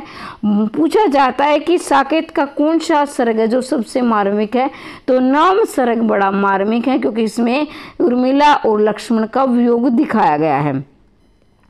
तो साकेत लिखा गया था 1931, कामयानी 1935, कुरुक्षेत्र दिनकर किए, कामयानी जयशंकर प्रसाद किए। तो कुरुक्षेत्र आप करेंगे 1946, कुरुक्षेत्र अंधायुग धर्मवीर भारतीय 1955। तो एक बार फिर से सुन लीजिए, साकेत 1931, कामयानी 1935, कुरुक्षेत्र 1940, अंधायुग 1955। तो इस प्रकार से ऑप्शन नंबर ए आपका सही उत्तर हो जाएगा। आगे बढ़ते हैं। फिर कालक्रम की दृष्टि से लगाना उत्तर आ गया। तो इसमें आप अगर देखो, अगर आपको सारे नहीं आ रहे हैं, क्योंकि कई बार ऐसा होता है कि हमारे सारे दिमाग में नहीं पता है, तो यहाँ आप देखेंगे ये सारी बाद में तकरीबन। लेकिन जो आप भारत भारती के बारे में तो जानते हैं कि भारत भारती कब लिखी गई थी, 1912 में लिखी थी भारत भारती। और भारत भारती क्या है, राष्ट्र कवि के मैथिली शरण गुप्त के क्या राष्ट्र कवि की उपाधि से नवाजे गए थे भारत भारती रचना पर। राष्ट्र का जो है, इसमें क्या है, राष्ट्र के गुणगान भी किया है, लोगों को जगाया भी है, और जो हमारे जो अत्याचार हो रहे हैं देश में, उनके प्रति इन्होंने लिखा कि तुम जाग जाओ, क्यों अत्याचार सहन करे हो, आज़ादी के लिए इन्हें जागरूक किया है। तो इसी रचना पर राष्ट्र कवि की उपाधि किसने दी है, महात्मा गांधी ने। महात्मा गांधी ने इन्हें राष्ट्र की कवि की उपाधि से नवाजा था। तो 1912 की रचना है, तो यही इसका उत्तर आएगा। ठीक है। फिर आपकी 36 की देखेंगे। 36 की रचना आपको लगानी है। बालकृष्ण शर्मा नवीन, हिमतरंगिणी, रामनरेश त्रिपाठी, ये माखनलाल चतुर्वेदी, सोहनलाल द्विवेदी। तो 36 का आपका उत्तर रहेगा ऑप्शन नंबर सी। ठीक है, सी है इसमें आपका। तो देखिए, बालकृष्ण शर्मा नवीन है, तो इसकी आपका रहेगा ऑप्शन नंबर सी। एक मिनट,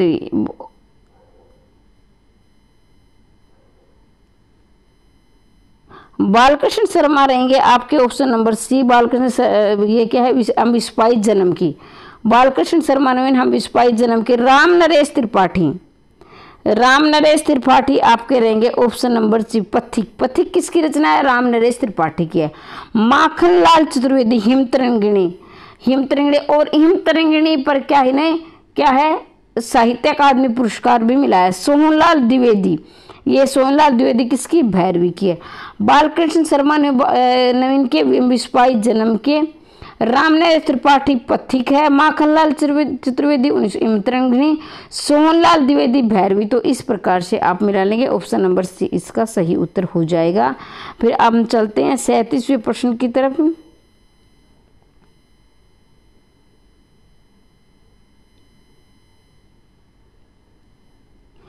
सैंतीसवें आपका प्रियबंध परले की छाया, कमला, ओसिंद्री, नचिकेता। तो इसमें आप देखेंगे, इसमें क्या है, आपको पात्रों को सम्मिलित करना है भाई, कौन सी रचना का कौन सा पात्र है।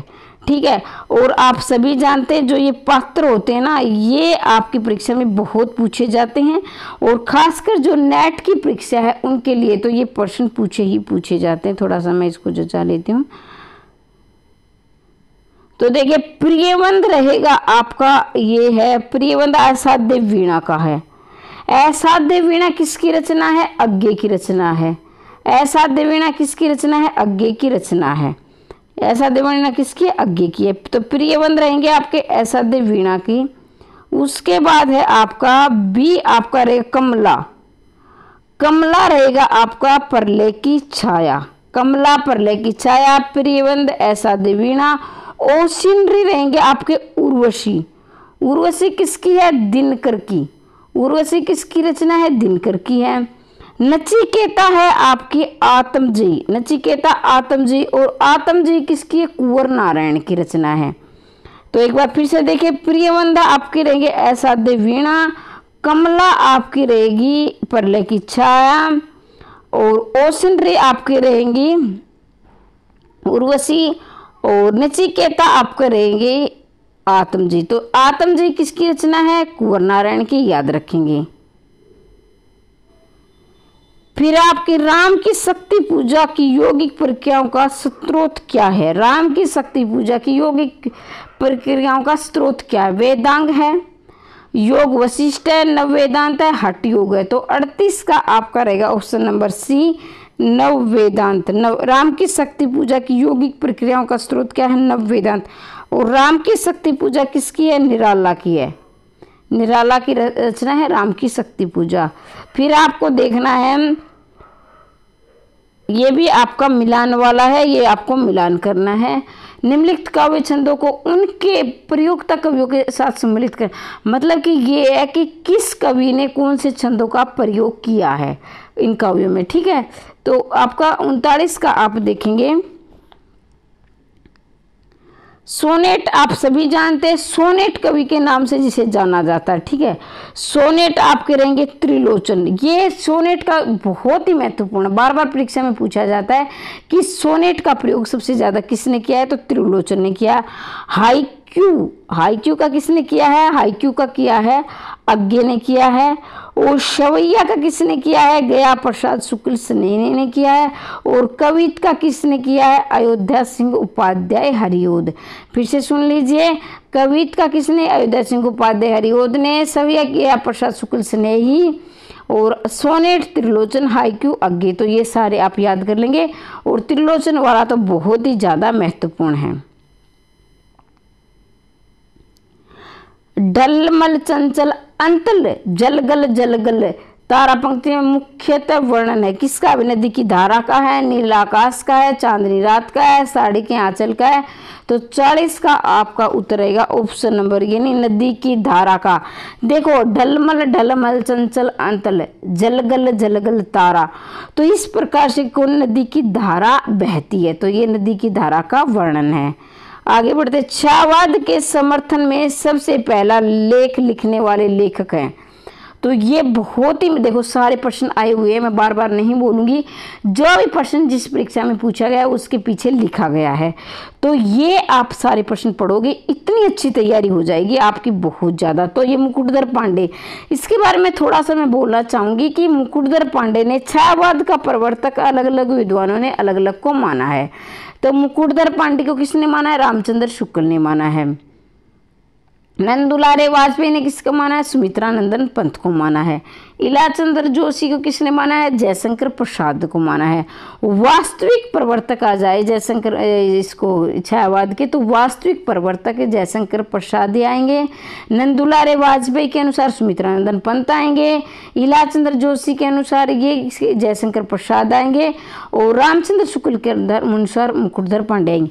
अब एक कन्फ्यूज सब अभ्यर्थी ज़्यादातर रहता है कि जहाँ पर हम रामचंद्र शुक्ल देखते हैं तो उसी को हम वास्तविक मानते हैं कि रामचंद्र शुक्ल ने जो कह दिया वो ठीक है, लेकिन यहाँ आप गलत हो जाते हो, क्योंकि जो है वास्तविक प्रवर्तक कौन है? जयशंकर प्रसाद है। और जयशंकर प्रसाद को किसने माना है? इलाचंद्र जोशी ने माना है।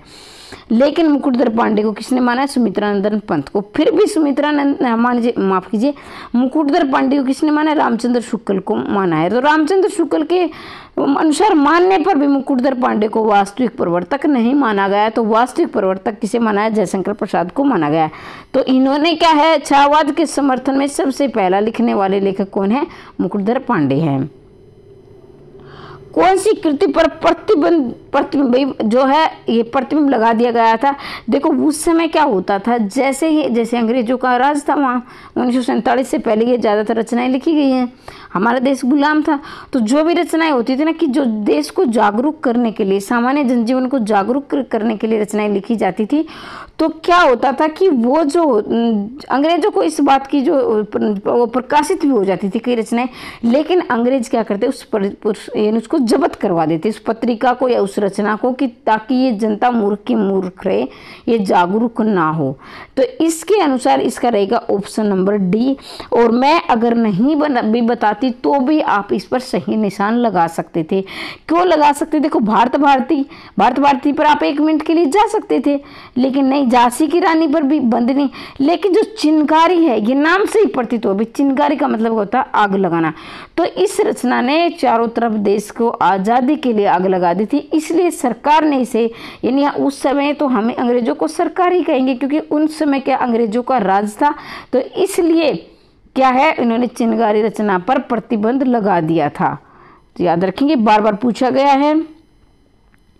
43 का आप एक बार फिर से देख लीजिए। 43 का रहेगा, अब अभिव्यक्ति के सारे खतरे उठाने ही होंगे।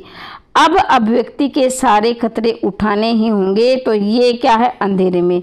अब अंधेरे में किसकी रचना है? ये मुक्ति बोध की रचना है। अंधेरे में रचना किसकी है? मुक्ति बोध की रचना है। हंस पड़ा गगन वह सुनने लोक, हंस पड़ा गगन वह सुनने लोक, तो ये किसकी है? कामयानी की। और ये कामयानी किसके? जयशंकर प्रसाद की है। और ये कब लिखी गई थी? 1935 में लिखी गई थी। कामयानी का सन बार बार पूछा जाता है, याद रखेंगे। शिथिल समर्पण है हमारा, शिथिल समर्पण है हमारा, नदी के द्वीप। और नदी के द्वीप किसकी रचना है? अज्ञे की रचना है।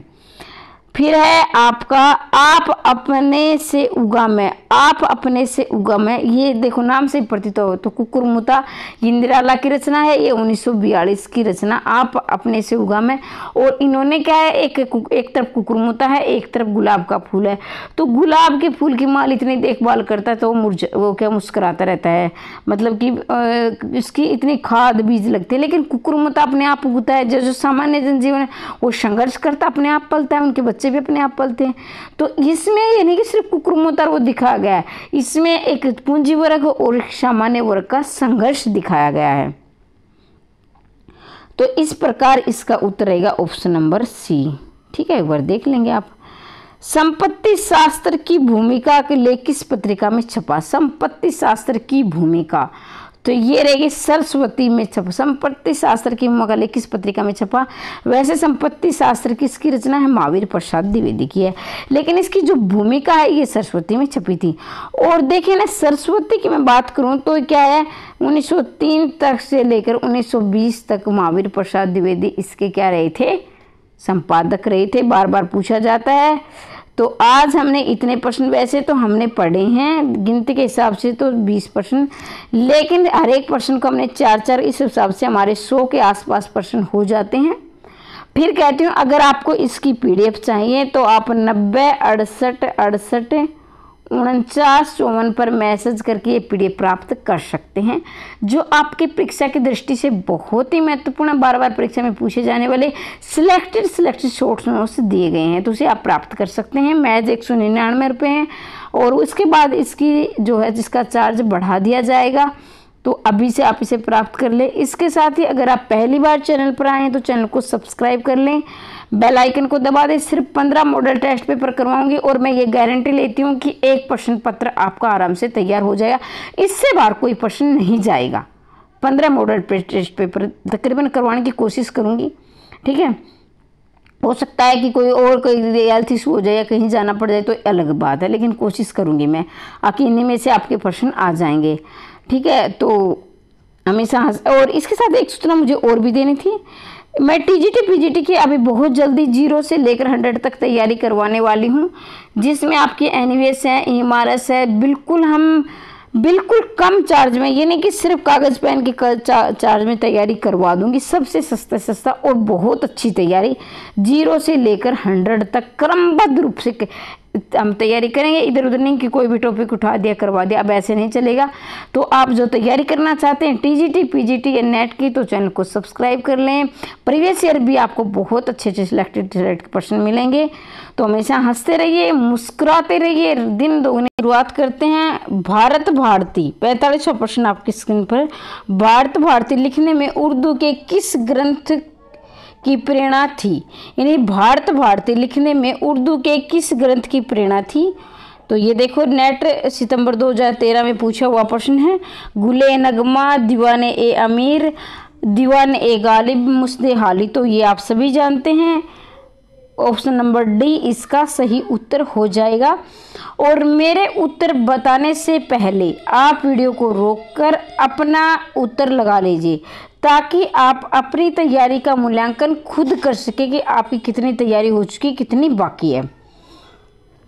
उज्ज्वल वरदान चेतना का सौंदर्य जिसे कहते हैं, उज्ज्वल वरदान चेतना का सौंदर्य जिसे सब कहते हैं। पंक्ति कामयानी के किस सर्ग से? श्रद्धा से, आशा से, आनंद से और लज्जा से। तो देखेंगे ये भी प्रश्न 2013 में पूछा गया है।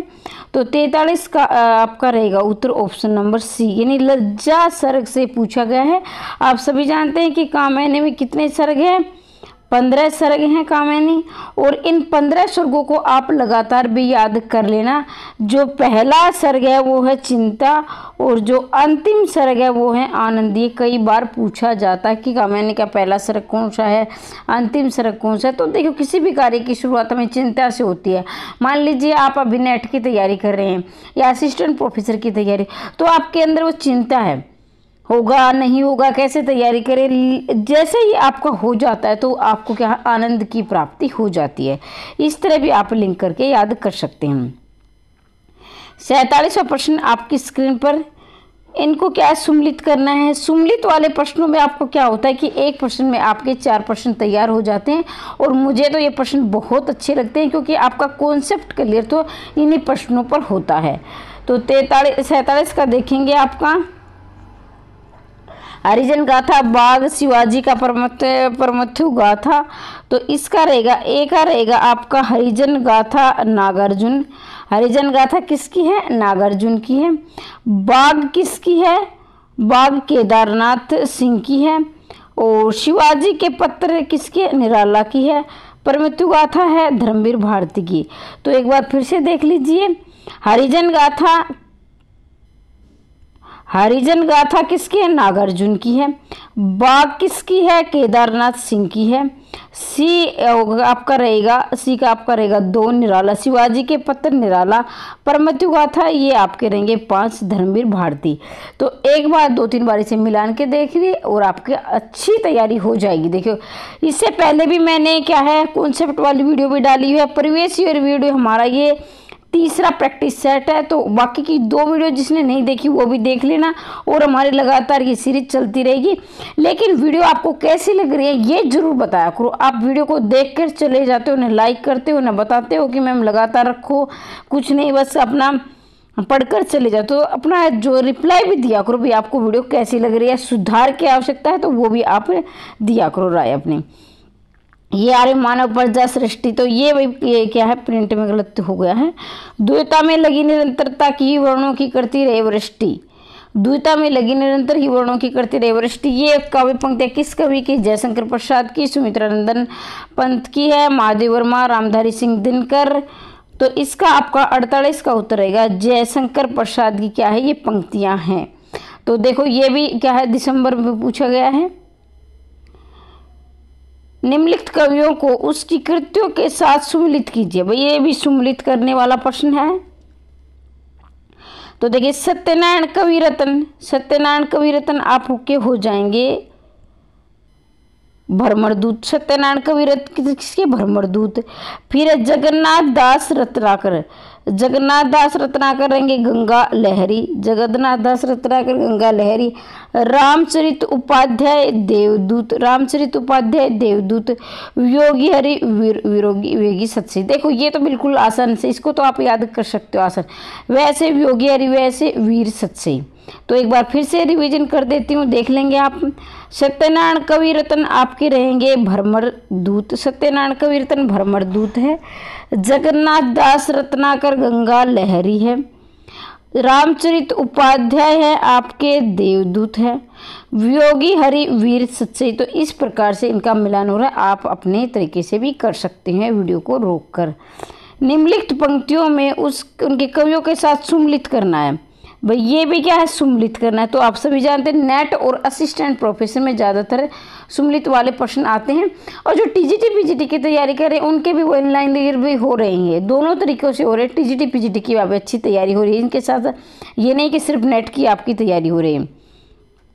तो 50 का देखेंगे, कितना अकेला हूँ मैं इस समाज में, कितना अकेला हूँ मैं इस समाज में, ये क्या है, रघुवीर शाह की।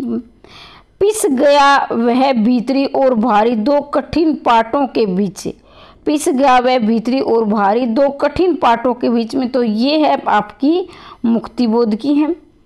वे पत्थर जोड़ रहे हैं तुम अपने सपने जोड़ रहे हो, वे पत्थर जोड़ रहे हैं तुम अपने सपने जोड़ रहे हो, ये किसकी है, नागार्जुन की है। मैं ही वसंत का अग्रदूत, मैं ही वसंत का अग्रदूत किसकी है, निराला की है।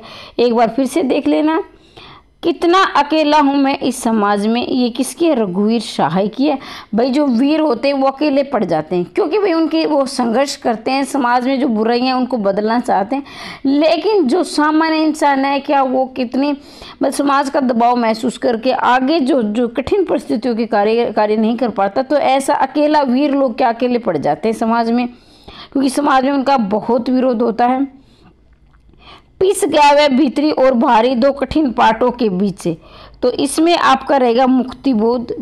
पिस गया वो दो पाटों के बीच, मुक्तिबोध। वे पत्थर जोड़ रहे तुम सपने जोड़ रहे हो, इसमें आपका रहेगा 3 नागार्जुन, ये 3 अभी नागार्जुन है।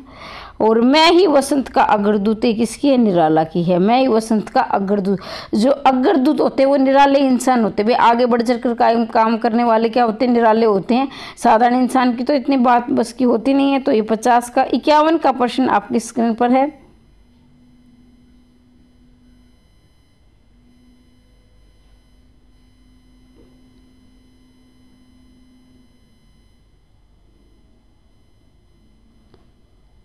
इसको देख लेंगे आगे एक बार।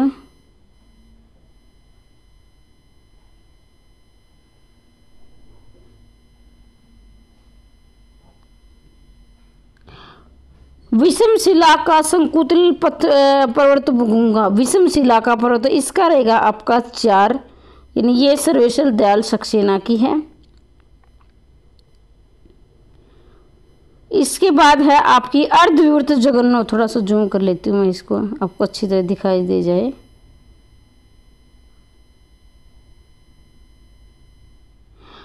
अर्धविवृत जगनों पर तरुण सत्य के सिर धर लेटी थी वे दामिनी सी रुचि गौर कलेवर।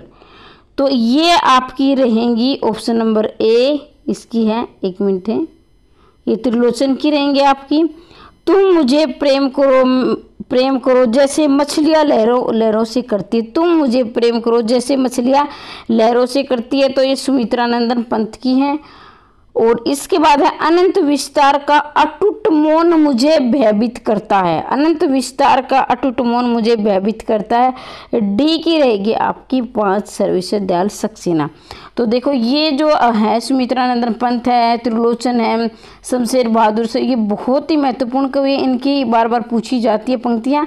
फिर बता देती हूँ, अगर आपको ये नोट्स चाहिए तो महज 199 रुपये में आप इसको 90 68 68 49 54 पर प्राप्त कर सकते हैं मैसेज करके। अगर आप अब नहीं लोगे तो असिस्टेंट प्रोफेसर की भर्ती आएगी, तब ये 500 रुपये के हो जाएंगे, मर्जी आपकी, आपको कब लेने हैं। आत्महत्या के विरुद्ध सो जल्दी लोग भूल गए, कुछ पत्ते कुछ चिट्ठियाँ, तो इनको लगातार लगाना है, मतलब कि इनको क्रम से लगाना है, ठीक है। तो 52 का आप देखेंगे क्रम से लगाना है, मतलब पहले कौन सी आरोही अवरोही मतलब चढ़ते क्रम में लगाना है, पहले कौन सी लिखी गई थी, उसके बाद ऐसे ऐसे ही अनुक्रम में। तो आत्महत्या के विरुद्ध हंसो हंसो जल्दी हो, तो इसमें आपका रहेगा ऑप्शन नंबर ए, आत्महत्या के विरुद्ध हंसो हंसो जल्दी हंसो, लोग भूल गए कुछ पत्ते कुछ चिट्ठियाँ। तो इनके सन आप लिख लीजिए या याद कर लीजिए। आत्महत्या के विरुद्ध 1967 में लिखी गई थी, आत्महत्या के विरुद्ध 1967 69। और हंसो हंसो जल्दी हंसो 1975, हंसो हंसो जल्दी हंसो 1975। लोग भूल गए 1982, लोग भूल गए 1982। कुछ पत्ते कुछ चींटियाँ 1989। ठीक है, तो एक बार फिर से देख लें। आत्महत्या के विरुद्ध 1967, हंसो हंसो जल्दी हंसो 1975, लोग भूल गए 1982, कुछ पत्ते कुछ चींटियाँ 1989। ठीक है, आगे बढ़ते हैं। तो इसका भी क्या करना है, आपको मिलान करना है 53 का।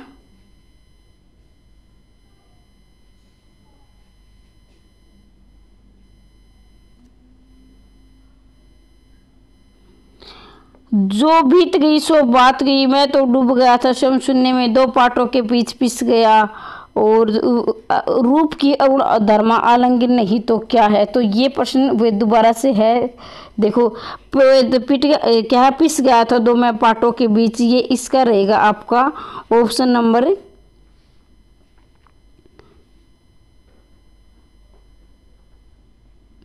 ये अभी थे पिस गया था मैं दो पाटों के बीच से, किसकी, मुक्ति बोध की। जो बीत गई सो बात गई, तो आपने कई बार ये सुना होगा जो बीत गई सो बात गई, क्योंकि हम दिनचर्या में बहुत सारे ऐसे शब्द बोलते हैं लेकिन हम उसे प्रयोग, बीत गई सो बात गई ये किसकी, बच्चन की है। मैं तो डूब गया था स्वयं शून्य में, मैं तो डूब गया था स्वयं शून्य में, तो ये आपकी रहेगी डी का आपका रहेगा 4, नरेंद्र शर्मा, नरेंद्र शर्मा। मैं तो डूब गया था स्वयं में नरेंद्र शर्मा है, बीत गई सो बात करी किसकी है, बच्चन की है, दो पाटों के बीच मुक्ति बोध की है। आगे रूप की आराधना का मार्ग आलिंगन नहीं तो क्या है, रूप की आराधना का आलिंगन नहीं तो क्या है, तो ये आपकी रहेंगी दिनकर की। ठीक है, ऐसे हो जाएगा, मिला के देख लेना, डी इसका उत्तर रहेगा। फिर 54वां प्रश्न आपकी स्क्रीन पर है, बेहद आसान प्रश्न और बहुत ही महत्वपूर्ण प्रश्न, आसान भी है महत्वपूर्ण भी है। ठीक है, तो 54 का आप देखेंगे बी रहेगा, मधुशाला 1935 की रहेगी मधुशाला। उसके बाद है मधुबाला 1936 की है, मधु कलश 1937 की है, निशा निमंत्रण 1938 की है। तो एक बार फिर से देख लें, बी इसका उत्तर है, मधुशाला 1935 और मधुबाला 1936, मधु कलश 1937 और निशा निमंत्रण 1938। कहने का मतलब ये लगातार लिखी गई है, 35 से लेकर 38 तक आपकी आएंगी। और ये किसकी है, हरिवंश राय बच्चन की है, जो हरिवंश राय बच्चन की आत्मकथा से मधु। ठीक है, आत्मकथा कितने भागों में, ये कई बार पूछा गया, ये आप कमेंट करके बताएंगे। जयशंकर प्रसाद कृत उर्वशी किस विधा की रचना है, जयशंकर प्रसाद कृत उर्वशी किस विधा की है, गीति काव्य है, प्रगति है, नाटक है, चंपू काव्य है। तो 55 का आपका उत्तर रहेगा ऑप्शन नंबर डी, चंपू काव्य।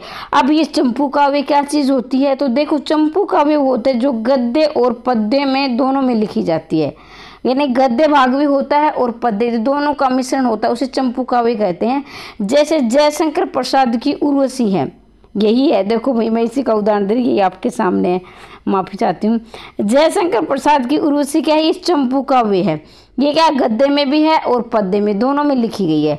तो गद्य क्या होता है, पद्य क्या होता है, जो पद्य होता है वो कविता होती है, और जो गद्य भाग होता है वो जिसमें कविता को छोड़कर संपूर्ण आ जाएगा, जिसमें आपकी कहानी भी है, नाटक भी है, उपन्यास भी है, निबंध भी है, जीवनी, आत्मकथा और संस्मरण, ये सारी इसमें किसमें आती है, गद्य भाग में।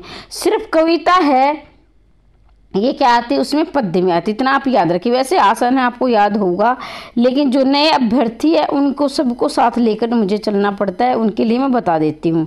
ठीक है, वैसे तो मुझे पता है सबको याद ही है ये। ठीक है, तो यहाँ देखेंगे आप,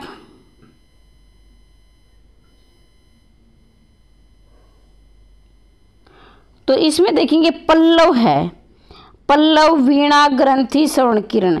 अब देखो, एक मैं आपको ट्रिक बताती हूँ जो आप कभी नहीं भूलोगे। देखो, श्रवण किरण 1947 की है, यहाँ इसमें ऑप्शन कटा हुआ है, वैसे मैं बता देती हूँ। श्रवण किरण क्या है, 1947 की है। देखो, जब हमारा देश आज़ाद हुआ था, मैंने इसी ट्रिक से, मुझे याद नहीं हो रहा था, मैंने यही ट्रिक लगाई थी। हमारा देश आज़ाद हो रहा था उस समय, क्या है मतलब आज़ादी 1947 से पहले हमारी ज़िंदगी में अंधकार था, मतलब अंग्रेज़ों के गुलाम थे। और गुलामी भरी ज़िंदगी कैसी होती है ये हमारे पूर्वज जानते हैं, हमें तो ये एहसास नहीं हुआ। लेकिन कई बार होता है, जैसे कि मान लीजिए कोई डिसीजन आपको मना किया जाए कि आप नहीं ले सकते, आपके ऊपर परिवार का दबाव, तो उस समय आप महसूस कर सकते हो। तो आपके अंदर कितनी घुटन होती है कि हम ऐसा क्यों नहीं कर पा रहे, और वो कार्य आपके लिए हितकर होता है, लेकिन परिवार के सदस्य कई बार समझ नहीं पाते हैं। तो इसलिए हमारे एक श्रवण, जब वो मान जाते हैं किसी कार्य के लिए, भाई ठीक है आप कर सकते हो, तो हमारे अंदर वो श्रवण किरण यानी एक उत्तेजना, मतलब एक खुशी की लहर आ जाती है। तो श्रवण किरण 1947 में हमारा देश आज़ाद हुआ था, तो हमारी ज़िंदगी में श्रवण किरण आई थी। पल्लव उसकी रहेगी आपकी, गुंजन आपकी रहेगी 32 की। फिर आपकी पल्लव है यहाँ 27 लगा लीजिए, चाहे आप 28 लगा दीजिए, तो ये आपकी रहेगी 27 की। और वीणा आपकी रहेगी 36 की, कुछ ऐसे ही देख लेना, हो सकता है मुझे कंफ्यूज हो इसमें, लेकिन इस तरह मैं 32 में इसमें तो श्योर हूँ, देख लेना आप इसको एक बार से, ठीक है। ज्ञान दूर कुछ क्रिया भिन्न, इच्छा पूरी हो मन की, एक दूसरे से मिल सके न ये विडंबना है जीवन की। बहुत ही महत्वपूर्ण पंक्ति है, बार बार पूछी गई है, बहुत ही महत्वपूर्ण। एक बार इसका 56 का भाई देख मैं बता देती हूँ आपको, 56 का बी है ये, ठीक है, बी है। तो हमें क्या है 1 और 2 में कंफ्यूज था, पल्लव और किसमें था, इसमें था वीणा में। तो 1 का देखिए बी है, तो इसका 4 और 1 है, तो ये पल्लव क्या है 26 की है। पल्लव अभी मैं क्लियर कर देती हूँ, पल्लव 26 की है, और क्या है ये वीणा 27 की है, गुंजन 32 की है, और श्रवण किरण 47 की। तो ये आपका उत्तर हो जाएगा। ये आगे बढ़ते हैं। ज्ञान दूर कुछ क्रिया भिन्न हो, ज्ञान दूर कुछ क्रिया भिन्न है, इच्छा पूरी हो मन की, एक दूसरे से मिल सकेगी विडंबना है जीवन की। बहुत ही महत्वपूर्ण से आप बहुत ही ज़्यादा, मतलब 10 स्टार लगा लेने, बार बार पूछा गया, बहुत ही महत्वपूर्ण है हर बार, और पूछा भी जाता है, पता नहीं क्यों इसको ये इतना पसंद वाला प्रश्न है। तो 57 का आप रहेगा, ये जयशंकर प्रसाद की पंक्तियां हैं। किसकी, जयशंकर प्रसाद की है। और देख लो ये आपको कंफ्यूज कर सकता है, क्योंकि इस तरह की पंक्तियां क्या है ज़्यादातर निराला ने बोली है, तो यहाँ निराला ऑप्शन में नहीं दिया गया है। अगर निराला होता तो, क्योंकि उन्होंने जिंदगी में इतने दुख दर्द झेले थे निराला ने, उससे क्या है ज़्यादातर उन्हें दुख, उनके जो है उन्होंने अपने जो काव्य कला में इतना विरोध किया गया था। महावीर प्रसाद द्विवेदी ने भी उनकी जूही की कली को आप सभी जानते हैं अश्लीलता का आरोप लगाकर ठुकरा दिया था, मतलब ये अश्लील से। लेकिन बाद में जब उनसे मिले, उनसे प्रभावित हुए बिना नहीं रह सके, और फिर उन्होंने वो पत्रिका क्या है उनकी बहुत प्रसिद्ध हुई, जो मुक्तछंद की पहली क्या है कविता थी। अब क्या है मिलान करना है, फिर वही तो ये बहुत ही अच्छी ट्रिक है, मैं आपको बता देती हूँ ये ट्रिक कितनी अच्छी क्यों। आत्महत्या के विरुद्ध रघुवीर सहाय, ये मैंने कल भी करवाई थी। ये आत्महत्या के विरुद्ध, देखो जो वीर होते हैं वो किसी भी परिस्थिति में आत्महत्या नहीं कर सकते हैं, क्योंकि वो हर संघर्ष से निकलना जानते हैं, उनमें इतनी क्षमता होती है। तो इतना याद रखें, वीर लोग कभी भी आत्महत्या नहीं करते हैं। आत्महत्या के विरुद्ध कौन नहीं, रघुवीर सहाय। हाशिए का गवाह, हाशिए का बी का रहेगा आपका 3 कुंवर नारायण। हाशिए का गवाह क्या है, कुंवर नारायण। चांद का मुंह टेढ़ा, भाई चांद का मुंह टेढ़ा क्या, गजानन माधव मुक्ति बोध। अब क्या है जिसका मुंह टेढ़ा हुआ है वो तो चाहेगा कि मुझे मुक्ति मिल जाए, तो मुक्ति बोध। सोपन भंग, ये किसकी है, प्रभाकर माचवे की है। एक बार इसको आप रोक कर देख ले और मिला ले, और ये कमेंट बॉक्स में ज़रूर बताना कि आपके कितने नंबर आ रहे हैं। मैं हर बार बोलती हूँ कि टेस्ट लगाकर देखा करो और फिर बताया करो कि कितने आपके नंबर आ रहे हैं। ये 59 का आप लगा लेना वीडियो को रोक कर, और फिर मुझे बताना कि इसका कौन सा उत्तर आएगा, ठीक है। इसको आप खुद बताएंगे, क्योंकि सारे मैं करवा के दे देती हूँ, फिर आप जवाब भी नहीं देते। तो ये आज आपका होमवर्क रहेगा, आप मुझे बताओगे ये कौन सा है, ठीक है। मैं सारे नहीं करवाऊंगी, क्योंकि मैं सारे करवा देती हूँ फिर आप बताते भी नहीं हो। क्या है, ये आपको सुम्मिलित करना है, निशानी मंत्रण, प्रभात फेरी, नींद के बाद जीवन के गान। अब मैं बताऊं इससे पहले आप निशान लगा लीजिए, ठीक है। अच्छी प्रकार से वीडियो को रोक लिया करो, तो मैं बताऊं इससे पहले रोक लिया करो और फिर क्या है अपने निशान लगा लिया करो। और ये देखना कितने में से कितने आ रहे हैं, आप अपनी तैयारी का मूल्यांकन खुद किया करो। बहुत अच्छे प्रश्न है।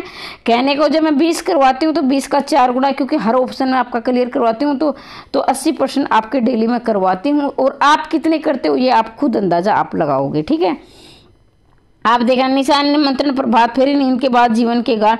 तो निशानी मंत्रण अभी थोड़ी देर पहले हमने पढ़ा है, किसका है, हरिवंश राय बच्चन की निशानी मंत्रण। प्रभात फेरी किसकी है, प्रभात फेरी भाई नरेंद्र शर्मा की रहेगी। प्रभात फेरी किसकी है, नरेंद्र शर्मा की है। नींद के बादल किसके, केदारनाथ अग्रवाल की। ध्यान रहे एक केदारनाथ सिंह है और एक केदारनाथ अग्रवाल है, तो अग्रवाल याद किया करो, क्योंकि आप कैसे क्या मिला लेते हो ना, तो सिंह को भूल जाते हो, अग्रवाल को। तो 2 कमी है एक नाम के, एक केदारनाथ अग्रवाल है, एक केदारनाथ सिंह, कंफ्यूज नहीं होना है। जीवन के गान क्या, शिवमंगल सिंह सुमन। जीवन के गान शिवमंगल सिंह सुमन। एक बार फिर से बता देती हूँ, निशानी मंत्रण हरिवंश राय बच्चन है, ठीक है जी। निशानी मंत्रण हरिवंश राय बच्चन है। और प्रभात फेरी नरेंद्र शर्मा है। नींद के बादल क्या है, केदारनाथ अग्रवाल है जी। और क्या है, जीवन की गान। देखो भाई जीवन की गान, जैसे शिवमंगल सिंह सुमन है तो शिव के हम दरबार में जाते हैं तो बड़े गाने गाते हैं, जीवन के, ये मुक्ति है, इस प्रकार के। तो आज के लिए ये हमने इतने प्रश्न किए जो आपको कितने समझ में आए, एक बार मैं फिर से रिवीजन कर देती हूँ। थोड़ा सा आपने आज क्या पढ़ा है, ठीक है, क्योंकि रिवीजन करना भी जरूरी है, आप खुद से करते नहीं हो। भारत भारती क्या है, इसमें आपका रहेगा मुस्तदे हाली। भारत भारती की किसकी प्रेरणा से लिखी गई, किसके प्रभाव से, मुस्तदे हाली। उज्जवल वरदान चेतना का सौंदर्य जिसे सब कहते हैं। 46 का आपका रहेगा सी, लज्जा सर्ग से लिया गया है। कामयानी किसकी, जयशंकर प्रसाद की रचना है। ये क्या है, महाकाव्य है। इसमें कितने सर्ग है, 15 सर्ग हैं। तो ये क्या रिविजन कर रही हूँ, आपने देख लेना, ठीक है। और जिसको लग रहा है स्पीड है तो वो अपनी क्या स्पीड कम कर ले सकता है, ज़्यादा लग रही है तो उनको कम कर लेना, कम लग रही है तो ज़्यादा कर लेना अपने हिसाब से, ठीक है। फिर 47 का आपका रहेगा ए, और फिर आपका 48 का आपका रहेगा, ये प्रिंट में थोड़ा गलती हो गया, 48 का रहेगा आपका ए, जयशंकर प्रसाद है। फिर 49 का देखेंगे आप, 49 का आपका उत्तर रहेगा ऑप्शन नंबर बी। फिर आपका रहेगा 50 का आपका उत्तर आएगा ऑप्शन नंबर ए, ठीक है, मिला लेना है, ए बता देती हूँ कहीं आपको कन्फ्यूज। फिर 51 का आपका उत्तर रहेगा क्या है, 51 का आपका रहेगा बी। आगे बढ़ते हैं। फिर 52 का आपका रहेगा ऑप्शन नंबर ए। आत्महत्या के विरुद्ध किसने बताई थी, 1967 बताई थी। हंसो हंसो जल्दी हंसो 1975। और कुछ लोग भूल गए 1982। और कुछ पत्ते कुछ चीटियाँ 89, ये 89, ठीक है। फिर 53 का आपका रहेगा ऑप्शन नंबर डी। और 54 का रहेगा आपका ऑप्शन नंबर बी। मधुशाला किसकी कब की है, 35 की है। मधुबाला कितनी ऐसी है, 36 की है। मधु कलश 37 की है। निशानी मंत्र 38 की है। तो ये 35 से लेकर 38 तक लगातार हैं आपकी। और किसकी है, हरिवंश राय बच्चन की है। और कमेंट बॉक्स में बताना कि हरिवंश राय बच्चन की आत्मकथा कितने भागों में है। जयशंकर प्रसाद कुरैशी किस विधा की रचना है, तो ये आप सभी जानते हैं, चंपू काव्य है ये, जो गद्य और पद्य का मिश्रण है। 56 का आपको खुद मिलान करके बताना है। 57 का आपका उत्तर रहेगा ऑप्शन नंबर ए, जयशंकर। ज्ञान दूर कुछ क्रिया भिन्न, इसकी इच्छा को पूरी हो मन की, एक दूसरे से न मिल सके क्या है, विडंबना है जीवन की, जयशंकर प्रसाद की है। और 58 का आपका उत्तर रहेगा ऑप्शन नंबर क्या है, सी आएगा इसका, 58 का सी हो जाएगा।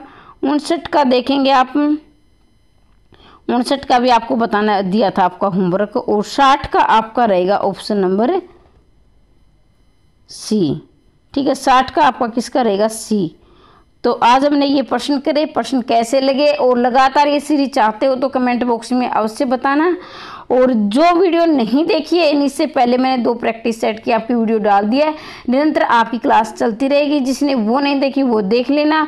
और बाकी संपूर्ण पीडी नोट्स चाहिए। अगर मान लीजिए मैं चाहती हूँ कि आपका इसी में सिलेक्शन हो जाए, लेकिन कोई आपके परिवार का सदस्य या आगे भी आप असिस्टेंट प्रोफेसर की तैयारी करोगे, HPSC असिस्टेंट प्रोफेसर की बहुत ज़्यादा वैकेंसी आएंगी। अभी हिंदी की आप नेट निकल जाता है या JRF निकालना चाहते हो, उसके बाद आप असिस्टेंट प्रोफेसर का एग्जाम दोगे, तो उसके लिए आपको आवश्यकता होगी नोट्सों की, क्योंकि कंपटीशन बहुत ज़्यादा है, बहुत ज़्यादा अभ्यर्थी आएंगे। 2016 के बाद वैकेंसी आ रही है, तो कंपटीशन कितना रहने वाला है। तो देखो, एक यानी पॉइंटों में आपका मुकाबला होगा। 1 पॉइंट वाले का सिलेक्शन हो जाए, 1 पॉइंट ज़्यादा, 1 पॉइंट वाला रह जाएगा।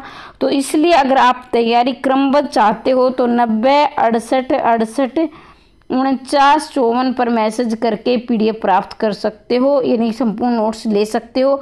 और अब मिल रहे हैं सिर्फ 199 रुपये में, और अगले महीने ये आपके 500 रुपये के हो जाएंगे। आपकी मर्जी है। पूरे YouTube पर इससे सस्ता कोर्स कहीं नहीं होगा, ये मैं गारंटी लेती हूँ। कि ये देखो, अभी जो नोट्स ले रहे थे 10-10 हज़ार के नोट्स दिए जा रहे थे, एक छोटे से छोटे चैनल वाला भी 5-6 हज़ार के दे रहा था। इतना सिर्फ मेरे कागज़ और पेन का खर्चा, और मुझे कुछ नहीं बचने वाला। और मैं आपके साथ दिल से जुड़ी हूँ, मेरा परिवार है, इसलिए मैं चाहती हूँ। मुझे पता है कि जो बेरोजगार है उनका ज़्यादा फीस लेना भी एक शोषण करना है। ठीक है, ज्वाइनिंग हो जाए बाद में फालतू दे देना, ठीक है। और आज के लिए इतना ही। हमेशा हंसते रहिए, मुस्कुराते रहिए, दिन दोगुनी रात चौगुनी उनते करते रहिए। मिलते हैं अगली वीडियो में, तब तक के लिए जय हिंद, जय भारत।